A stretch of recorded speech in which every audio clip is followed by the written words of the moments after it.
The Fox 25 Primetime News at 9 starts right now. In just the last 2 hours, a unanimous decision. The Moore School Board says they support their teachers should they have to walk off the job in just a few weeks. And now board members are calling on parents and teachers to help prevent the walkout on April 2nd. Let's get right to Fox 25's Jennifer Falsetti. She's live at the state capitol with more. Jennifer.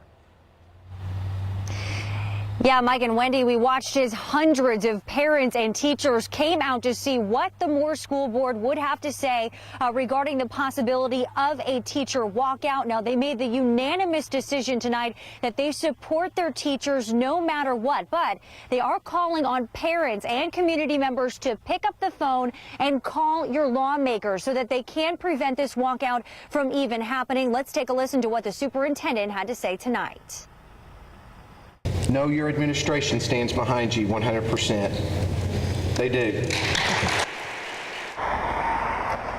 That was the board making that announcement to a crowd of hundreds. In fact, so many people came out to tonight's school board meeting, they actually had to move the venue to accommodate the crowd. The district says that the time is now for teachers to demand more education funding and for everyone in the community to rally behind their educators. Welcome news to many of Moore's teachers. As parents, I just don't know what we would do. And for teachers, I feel horrible for the teachers. They use their own money. We've waited 10 years. How much longer can we wait? I am blessed that my husband's got a good job, but I'm in support of all the teachers who are single parents, who have to work another job. Well, today the state Senate passed a bill that would increase salaries. Senate Bill 97 would give teachers $5,000 over the next few years. Now it is up to the House to decide if they want to pass it as is. So parents, again, if you are concerned with the possibility of your kid being out of school, if the teachers do walk off the job, the Moore superintendent does urge you to pick up the phone again and call your lawmakers. He says that if nothing is reached in the next couple of weeks, he even agrees that this walkout could be inevitable. Mike? All right, Jennifer, thank you. Parents and organizations all around the metro are also preparing for a potential walkout. Now, I pulled up the Oklahoma Institute for Child Advocacy site where places can sign up to offer help. They're working with community leaders from across the state to compile a list of those currently volunteering to provide child care and nutrition programs during the teacher walkout, which is planned for April 2nd. The Edward L. Gaylord YMCA says there are several DHS licensing requirements that they must meet to help out. Some of those include teacher-to-child ratio as well as background checks. Clearly, the YMCA is very focused on child development and youth development and safe places for kids to be. So we want to do what we can, of course, within the constraints that were available. Freedom Oklahoma is stepping up as well, organizing a food drive and a sack lunch program in Wendy. Edmond School is also showing their support. Yeah, they did that today at a special school board meeting. The superintendent tells Fox 25 the board is working out the details right now to make it as smooth as possible for students. They want to keep all after-school activities such as sports and prom as normal as possible. Principals and teachers are discussing this week how to work through the first week of April. That's when the walkout is planned, but it's also testing for the SAT and ACT.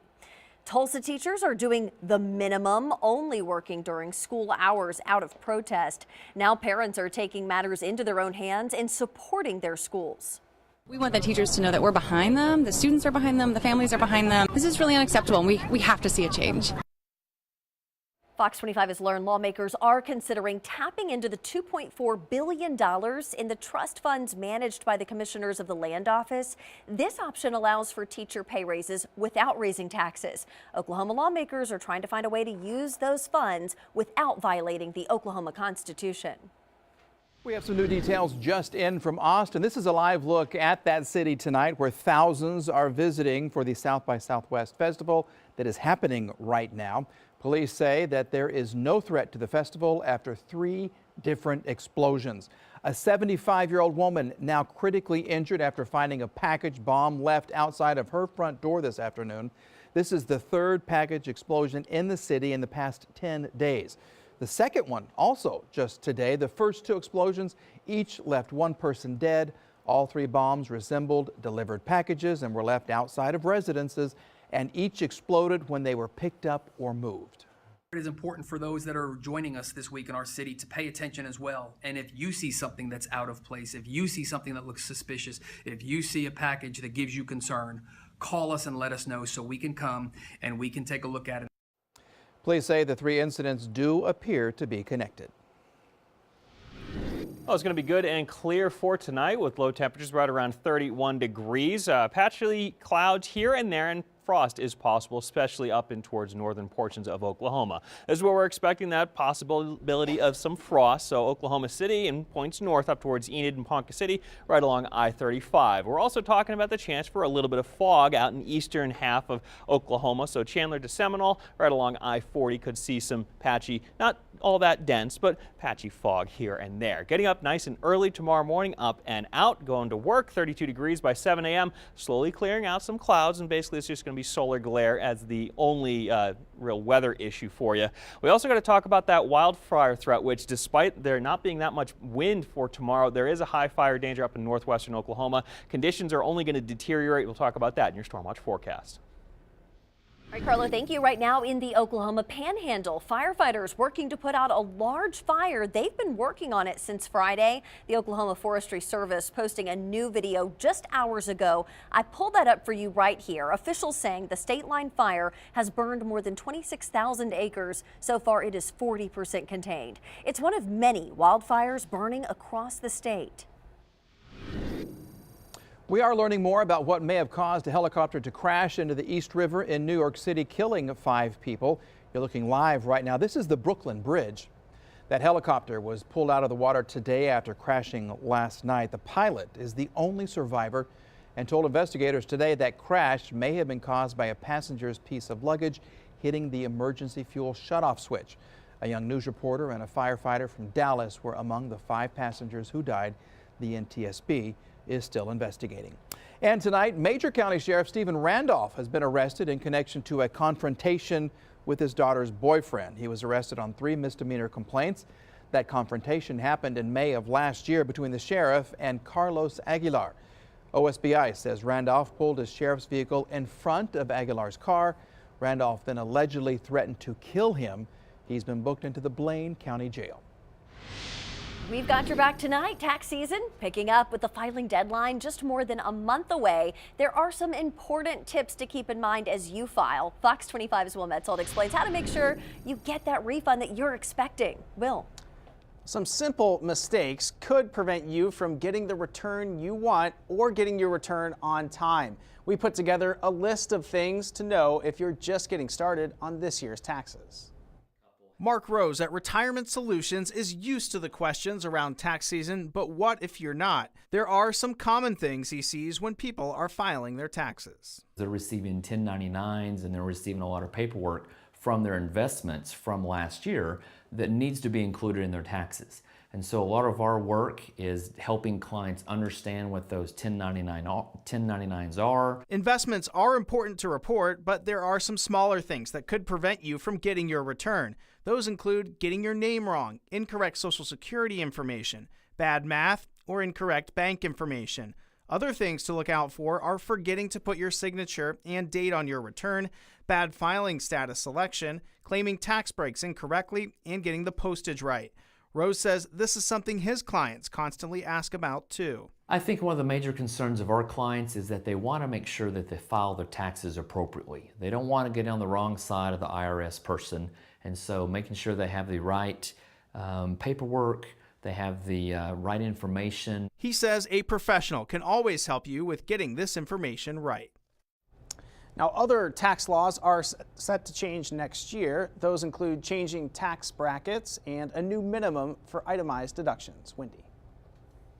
Well, thank you, OSBI, bringing back a reward in hopes of solving a 5-year-old cold case out of Okfuskee County. Here's a look at the OSBI Twitter page right now. Floyd Osborne Jr. was found with multiple stab wounds back in 2012. Agents have interviewed several witnesses, but they still don't have any leads. There is a $5,000 reward for information that could lead to an arrest in this case.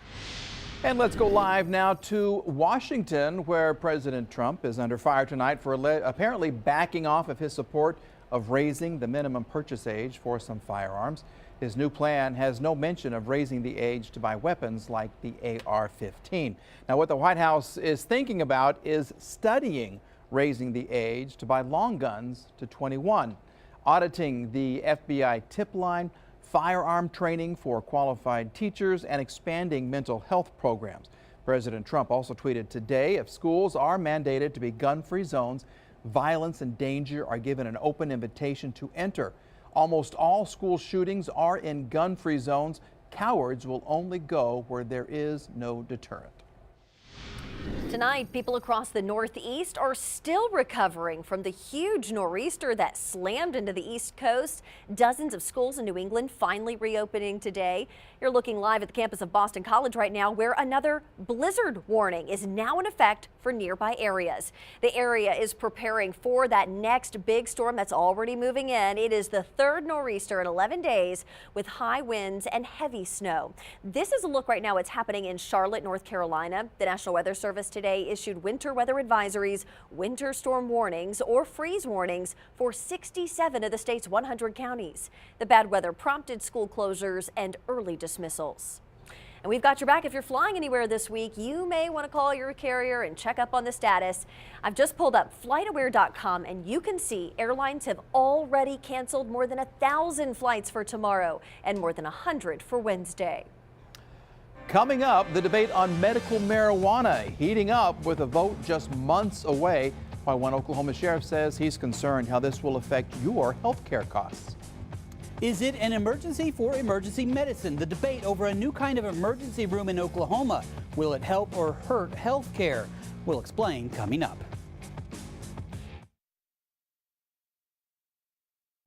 It's a plan to save healthcare, but critics warn it could destroy it. Yeah, the proposal would allow private companies to build emergency rooms in Oklahoma, but at what cost? Fox 25's Phil Cross explains both sides of what's becoming a heated issue at the Capitol that could have a major impact on what you pay for medical care.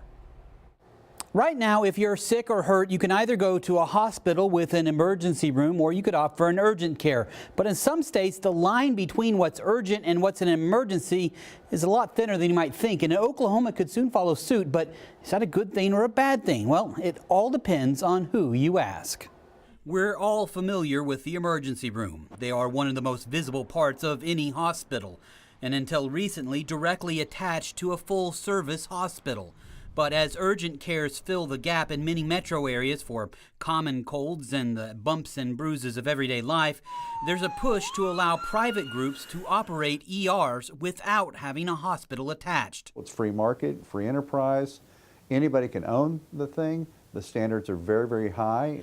Representative Lewis Moore believes private freestanding emergencies like this Mercy ER, only owned by a private entity, could be the key to improving access to health in rural Oklahoma and reducing the costs of health care. What we're seeing is kind of the desegmentation of health care, where birthing centers have, we've gone through this same kind of turmoil in the legislature when you had MRIs separate from going to the hospital, or you had birthing centers. Freestanding ERs exist in a number of other states, most notably Texas, where they have come under fire recently for confusing advertising that have led to enormous bills for patients when they discover emergency services are much more expensive than similar treatments at urgent cares. Even though the insurer may pay on the claim, it's almost always at an out-of-network charge, which means it's more costly for the consumer.